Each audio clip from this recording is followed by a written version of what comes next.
जिए सिंध जिए सिंध वारा जियन सिंध टोपी अजरक वारा जियन। सिंध टीवी नेटवर्क पारां इल्म पिरायो सिंध संवारियो जे सिरे हेठि जनाह पब्लिक स्कूल में सकाफ़ती प्रोग्राम मुनक़िद कयो वियो, जंहिंमें शागिर्दनि तक़रीरूं तोड़े टेबलोस पेश करे पिणु दाद हासिल कयो। उन मौक़े ते शागिर्दनि टोपी अजरक जो लिबास पाए क़ौमी गीतनि ते झुमरियूं पाए वेठलनि खे झुमाए छॾियो।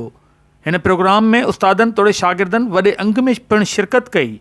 इन हवाले सां उस्तादनि तोड़े शागिर्दनि सिंध टीवी न्यूज़ सां ॻाल्हाईंदे चयो त ये असल मकसद इन जो इहो हूंदो आहे ताकि असां पंहिंजे सिंध क़ौम जी सकाफ़त खे उजागर कयूं ऐं पंहिंजे इन नौनिहाल ॿारनि जे अंदरि हाणे असां इहा तरबियत कयूं ऐं उजागर कयूं त सकाफ़ती ॾियारे खे असां पैगाम ॾियूं पूरी दुनिया खे त सिंध हिकु पुरअमन क़ौम आहे, बिरादरी आहे।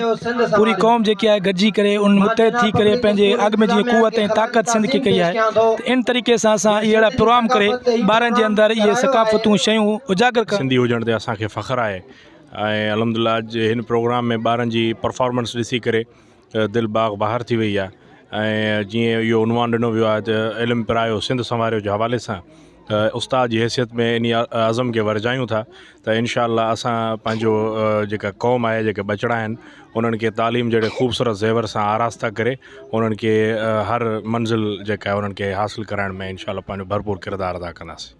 अॼु जो ॾींहुं ख़ुशियूं मल्हाइण जो ॾींहुं आहे, छो त हर क़ौम जी हिकु अलॻि सकाफ़त ऐं तहज़ीब आहे। सिंध वतन जी सकाफ़त बि दुनिया जे सकाफ़तनि ऐं तहज़ीबनि में हिकु अलॻि मक़ाम रखे थी।